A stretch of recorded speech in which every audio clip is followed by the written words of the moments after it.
இந்த வீடியோவில் நம்ம காந்தியடிகளுடைய முதல் 3 சத்தியாகிரகத்தை பற்றி தான் பார்க்க போகிறோம். முதல் சத்தியாகிரகம் சாம்பரான் சத்தியாகிரகம். இது நடைபெற்ற ஆண்டு 1917.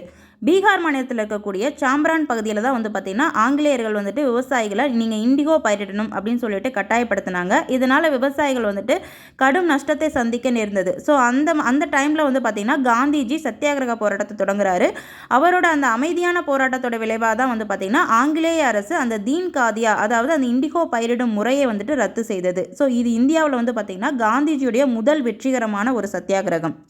காந்திஜியுடைய இரண்டாவது சத்தியாகிரகம் கேதா சத்தியாகிரகம். இது நடைபெற்ற ஆண்டு 1918. குஜராத் மாநிலத்தில் இருக்கக்கூடிய கேதாங்கிற மாவட்டத்தில் கடும் வறட்சியின் காரணமாக விவசாயிகளால் வரி செலுத்த முடியல. ஆனால் என்ன பண்ணுச்சுன்னா ஆங்கிலேய அரசு நீங்கள் கண்டிப்பாக வரி செலுத்தியே ஆகணும் அப்படின்னு ஒரு கட்டளை போட்டுச்சு.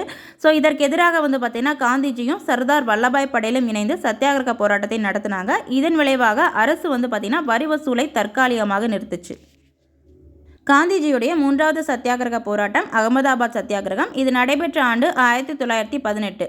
அகமதாபாத் நகரில் இருக்கக்கூடிய ஆலை தொழிலாளர்கள் எங்களுக்கு சம்பள உயர்வு வேணும்னு சொல்லிட்டு தொழில் முனைவோர்கிட்ட கேட்குறாங்க. அதற்கு பார்த்திங்கன்னா தொழில் முனைவோர் மறுக்கிறாங்க. இதை எதிர்த்து காந்திஜி அமைதியான போராட்டத்தை நடத்துகிறாரு. இறுதியில் பார்த்திங்கன்னா தொழில் முனைவோர் 35% சம்பள உயர்வை தொழிலாளர்களுக்கு வழங்க ஒப்புக்கொண்டார்.